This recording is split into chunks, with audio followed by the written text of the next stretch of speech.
சிவபெருமான் தானே வந்து எனது உள்ளத்தோடு அடியாடி தன்னை செய்தார். ஊனாரும் உயிர்வாழ்க்கை ஒருத்தொன்று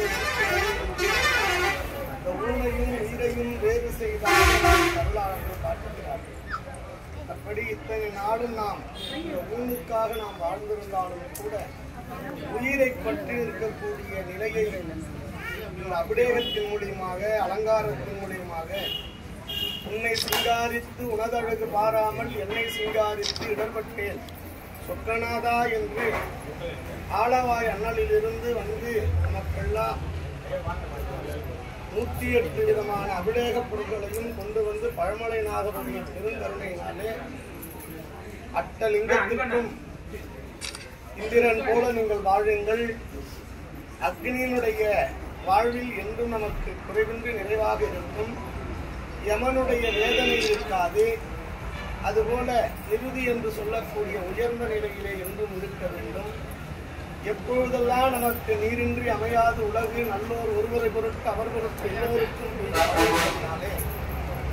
வருண பகவானாகிய லிங்கத்தை வருணலிங்கமாகவும் அதற்கு முறைமையாக பூசையும் அதன் போல மனித குலம் உயிரினம் பயிரினம் வாழ வேண்டுமானால் மூச்சு காற்றுதான் எல்லாருக்கும் வேர்த்தாதான் வாழ முடியும். மரங்களுக்கு கூட வேர்க்கும், புல்லுகளுக்கும் வேர்க்கும்.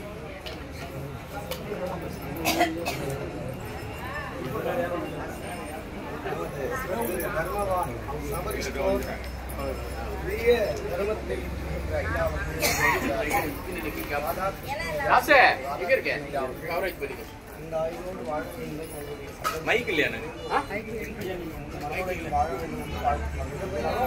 அதுபோல உயிர்களும் பயிர்களும் தழைக்க வேண்டுமானால் காற்றானது தேவை. அதனால் அந்த வாயுக்கு நாம் பூசையானது செய்து அதன் பின்னால் திரு பழனி ஐயா பழம் நீயாக இருந்தாதான் பழனி மேல பழனி ஐயா முருகவேல்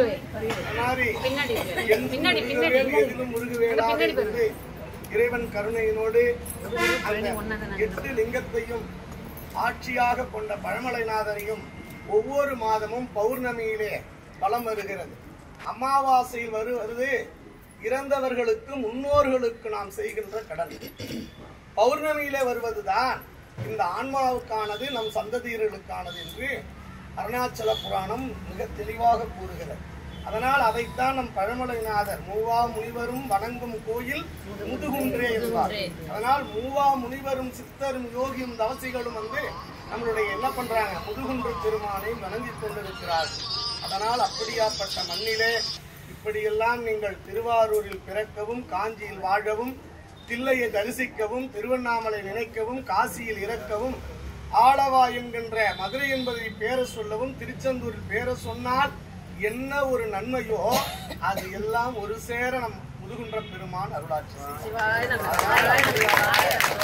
சிறப்புடைய தலம் என்று 8 விதமான அஷ்டலிங்கத்தினுடைய சிறப்பையும் பழமலநாதர் சிறப்பு எல்லாருக்கும் தெரியும்.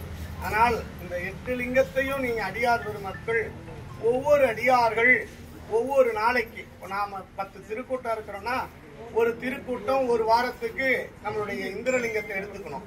அடுத்த திருக்கூட்டத்துக்கு நம்மளுடைய அக்னிலிங்கத்தை கொடுக்கணும். அடுத்தவங்க ஏகநாயகர் ஆகி இருக்கக்கூடிய யமலிங்கத்தினுடைய யமன் தாங்க மூல அருணாச்சலமூர்த்தியும் ஏகநாயகரும் அதுபோல யமலிங்கமும் மூலஸ்தானம்னு பொருள்.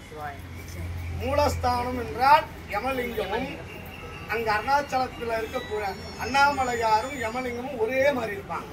அதனால இவர்தான் மூலமூர்த்தி, அவர்தான் மூலமூர்த்தி. அதனால் யமலிங்கத்தை ஒருவர் எடுத்து ஒரு திருக்கூட்டம் எடுத்து ஒரு நாளைக்கு ஒருவர் பால் கொடுக்கணும், ஒருவர் நீங்க ஒரு ஆடை கொடுக்கலாம், இப்படி ஒருத்தங்க பூ கட்டி கொடுக்கலாம், ஒருவர் தொட்டை செய்து இதெல்லாம் எதுக்குன்னா ஒரு விழிப்புணர்ச்சியாக நாம் எடுத்து செய்ய வேண்டும் என்பதுதான் காரணம்.